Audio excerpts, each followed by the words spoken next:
कृष्ण। एक बार शिला प्रभुपाद जी, तमाल कृष्ण गोस्वामी महाराज और गर्गमुनि प्रभु, इन दोनों ये तीनों ये कलकत्ता से मायापुर के लिए जा रहे थे बाय कार। तो गर्गमुनि जो थे वो कार को ड्राइव कर रहे थे, गर्गमुनि ड्राइवर थे। और गर्गमुनि की ठीक बगल में पास में ही तमाल कृष्ण गोस्वामी महाराज थे और प्रभुपाद जी जो है वो पीछे बैठे थे।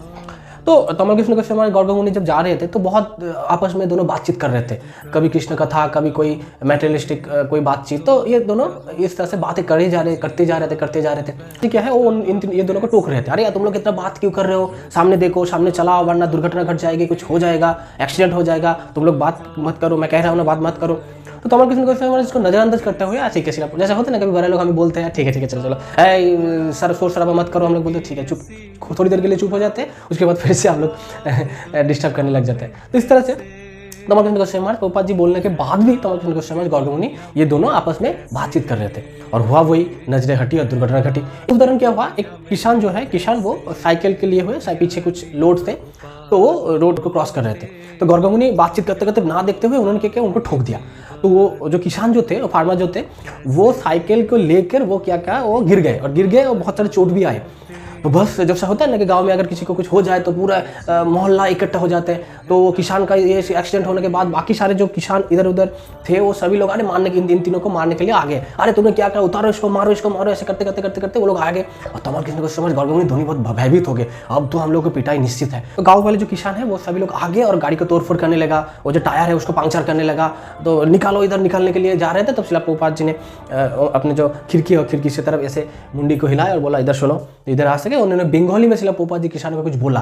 तो लगभग 10 मिनट बातचीत चला। 10 मिनट के बाद शिला प्रभुपाद जी तमाल कृष्ण गोस्वामी के बोला कि उन लोगों को 5 रुपए दे दो। तो 5 रुपए दे दिया। तो किसान जो है वो सब साइड हो गए, बोला अभी चलो, तो चलने लगा। उसके बाद तमाल कृष्ण गोस्वामी महाराज बोला कि तमाल कृष्ण गोस्वामी को बंगाली नहीं आता, तो समझ में नहीं आया शिला प्रभुपाद जी ने क्या कहा। तो बोल रहे 10 मिनट, सिर्फ 10 मिनट में शिला प्रभुपाद जी ऐसा क्या कह दिया कि किसान लोग मुंह में हंसी आ गई और सभी लोग साइड हो गए और हम लोगों को छोड़ दिया।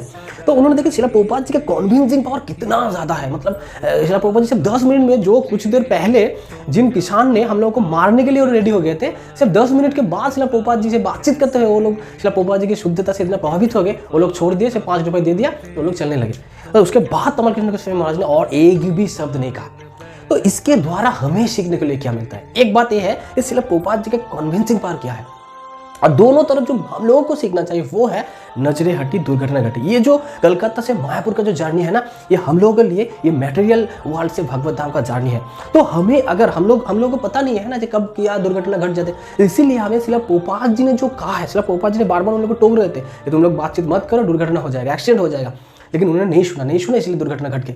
तो हम लोग भी अगर चाहते हैं कि स्मूथली, हम लोग कॉन्फिडेंटली अगर भगवत धाम के लिए जाए, भगवत लग बिना कोई एक्सीडेंट हुए, बिना कोई भूल चूक हुए, तो हमें शिला प्रभुपाद जी ने जो कहा है, शिला प्रभुपाद जी ने जो इंस्ट्रक्शन दिया है, उनको बहुत ही बारीकी से पालन करना पड़ेगा। वरना एक्सीडेंट अगर हो गया ना तो हम लोगों को और कोई चारा नहीं होगा। इसीलिए बिना कोई रिस्क लिए हुए, बिना कोई कुछ गड़बड़ किए हुए, शिला प्रभुपाद जी ने जो बोला है, जो इंस्ट्रक्शन दिया है, हमें एज इट इज पालन करना पड़ेगा। तो ही फिर बिना एक्सीडेंट हुए हम लोग भागवत धाम का जर्नी सेफली जा पाएंगे। जो गुरु वर्ग लोग जो हमें इंस्ट्रक्शन दे रहे हैं, शिला प्रभुपाद जी ने जो इंस्ट्रक्शन दिया है, उनके ऊपर पूरा फेथ रहना चाहिए, तभी हम लोगों को स्मूथली जा पाएंगे। जगत गुरु शिला प्रभुपाद की जय। हरे Krishna. Thank you for watching our videos.